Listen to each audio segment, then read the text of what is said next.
If you guys remember, I made a video a couple days ago. I can't even say where or what it was about, but hopefully you guys caught it. But I mentioned false flags and use of corpses and stuff to that effect. And lo and behold, Russia plans very graphic fake video as pretext for Ukraine invasion, U.S. claims. Mock-up scenes of attack using corpses.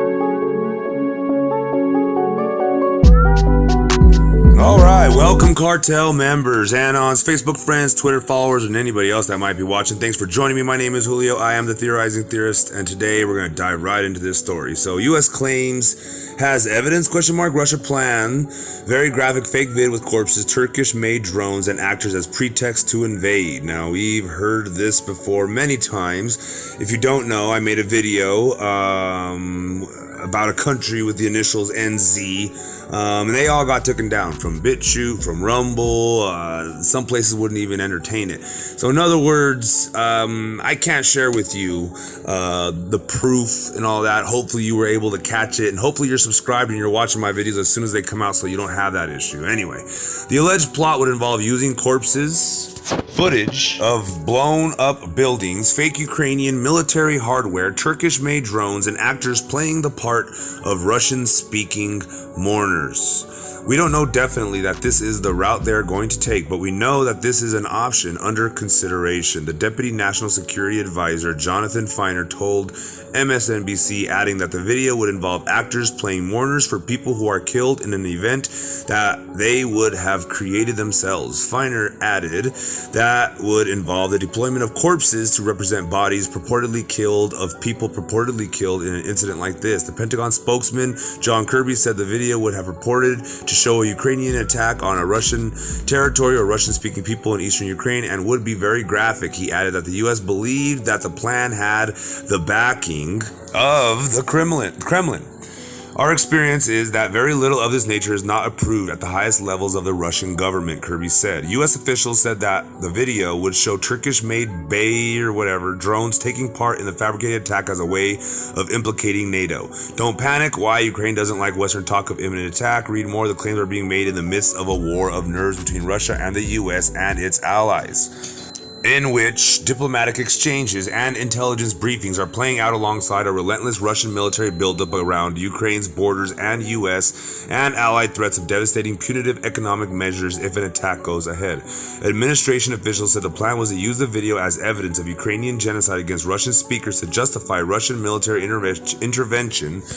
By going public, the U.S. hoped to stall or slow down Moscow's plans.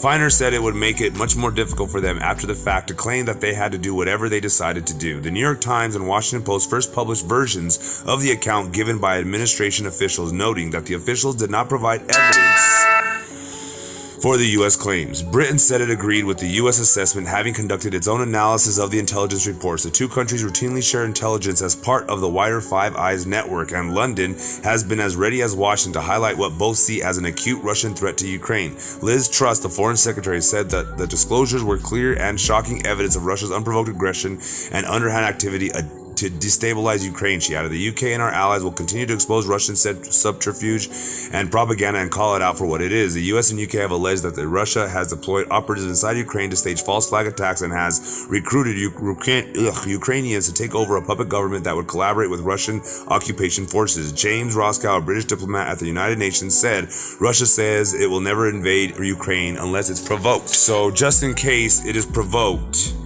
so just in case it is provoked, it has amassed over 100,000 troops on Ukraine's border. But how is it that they're able to anticipation that provocation, Roscoe asked it on Twitter.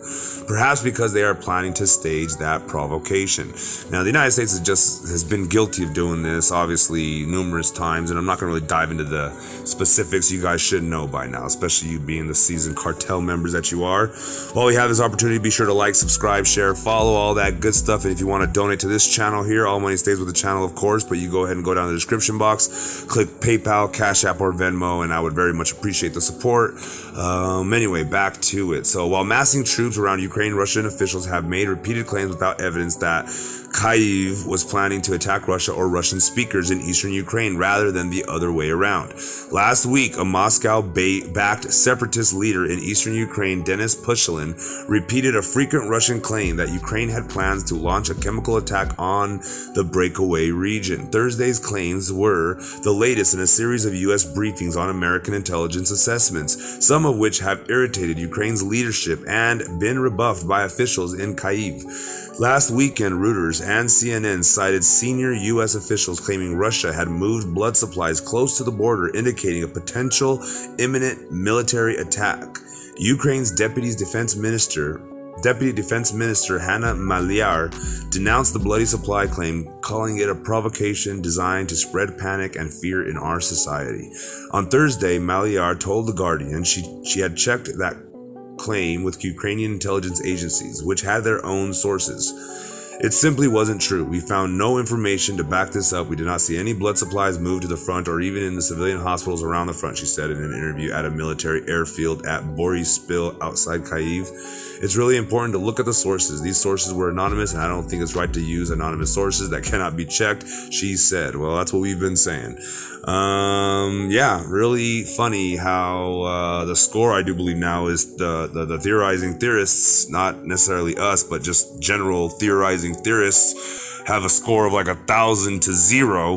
You guys know what I mean. So when do you get tired of winning? I mean, I know we're still kind of losing this war, but our truth is coming to light. So with that said, that's all I really have for you. Be sure to subscribe, like I said, share this video, like it, and as always, you know the routine. To God be the glory.